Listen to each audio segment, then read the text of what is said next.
Kinemaster application open பண்ண பிறகு கீழ உள்ள create option வந்து click பண்ணிட்டு மேலே உள்ள new project option வந்து click பண்ணி aspect ratioல செகண்டா உள்ள 9:16 அந்த ratio வந்து select பண்ணிட்டு கீழ உள்ள create option வந்து click பண்ணிருங்க. create option வந்து click பண்ண பிறகு இப்போ Kinemasterல ஃபர்ஸ்டா images option இருக்கும் அது வந்து click பண்ணிட்டு black color background image வந்து select பண்ணி மேலே உள்ள int option கொடுத்து back வந்துருங்க. back வந்த பிறகு இந்த background picture ஒரு 10 செகண்ட் ஒரு ட்ராக் பண்ணிட்டு அடுத்து ஸ்டார்டிங்க்கு வந்துட்டு இந்த லேயர் வந்து கிளிக் பண்ணி லேயரில் ஒரு மீடியாவில் வந்துட்டு இப்போ நம்மளோட டெம்ப்ளேட் வந்து செலக்ட் பண்ணிக்கிங்க. இப்போ நான் அந்த டெம்ப்ளேட் வந்து செலக்ட் பண்ணிட்டேன்.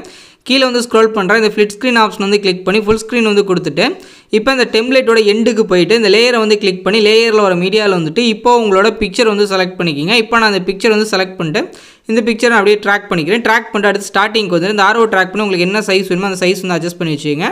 கொஞ்சம் நல்லா பெருசாகவே ட்ராக் பண்ணி வச்சுக்கோங்க. இந்த ரைட் சைடில் லெஃப்ட் சைட்லேருந்து ரைட் சைடு அப்படியே ஸ்க்ரோல் ஆகி வர மாதிரி கொண்டு வர போகிறோம். அதனால் இந்த மாதிரி கரெக்டாக அட்ஜஸ்ட் பண்ணி வச்சுக்கோங்க. வச்சுட்டு அடுத்து நீங்கள் ஸ்டார்டிங்க்கு வந்துட்டு இந்த ஆடியோ ஆப்ஷன் வந்து கிளிக் பண்ணி உங்களோட ஃபோல்டரில் வந்துட்டு உங்களோட சாங் வந்து செலக்ட் பண்ணிக்கிங்க. இப்போ நான் அந்த சாங் வந்து செலக்ட் பண்ணுறேன். செலக்ட் பண்ணதும் ப்ளே ஆகுது. எனக்கு தேவை அப்படின்றதுனால ப்ளஸ் சிம்பிளை கிளிக் பண்ணி ஆட் பண்ணிவிட்டு மேலே உள்ள இன்ட் ஆப்ஷனை கொடுத்து பேக் வந்துடுறேன்.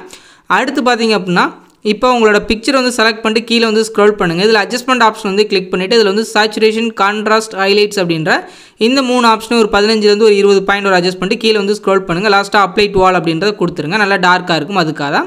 அடுத்து நீங்கள் ஸ்டார்டிங்க்கு வந்துட்டு இந்த லேயரை கிளிக் பண்ணி லேயரில் ஒரு மீடியாவில் வந்துட்டு இப்போ நம்மளோட ஃப்ரேம் வந்து ஆட் பண்ணிக்கிங்க. இப்போ நான் அந்த ஃப்ரேம் வந்து செலக்ட் பண்ணிவிட்டு இந்த ஃபிளிட் ஸ்க்ரீன் ஆப்ஷன் வந்து கிளிக் பண்ணி ஃபுல் ஸ்க்ரீன் வந்து கொடுத்துட்டு இந்த ஃப்ரேமே நான் அப்படியே வீடியோ ஃபுல்லாக ட்ராக் பண்ணிக்கிறேன். இந்த மாதிரி நீங்கள் ட்ராக் பண்ணிக்கங்க. அடுத்ததான் நம்ம இந்த பிக்சர் வந்து செலக்ட் பண்ணிங்க. அதுக்கு முன்னாடி நம்ம எவ்வளோ அளவுக்கு வீடியோ ரெடி பண்ண போகிறோம் அப்படின்றத பாருங்கள். இந்த அளவுக்கு தான் ரெடி பண்ண போகிறோம்.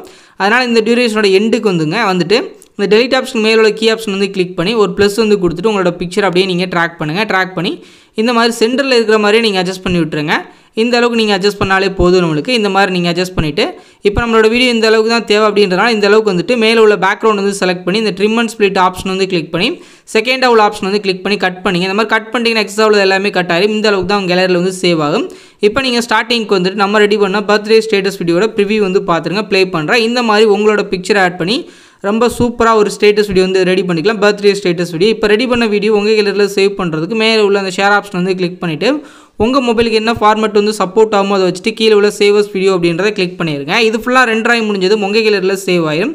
இந்த வீடியோ பிடிச்சிருந்துச்சு அப்படின்னா லைக் பண்ணுங்கள், ஷேர் பண்ணுங்கள். மறக்காமல் நம்மளோட ஹலோ டெக் தமிழ் யூடியூப் சேனலை சப்ஸ்கிரைப் பண்ணிக்கிங்க.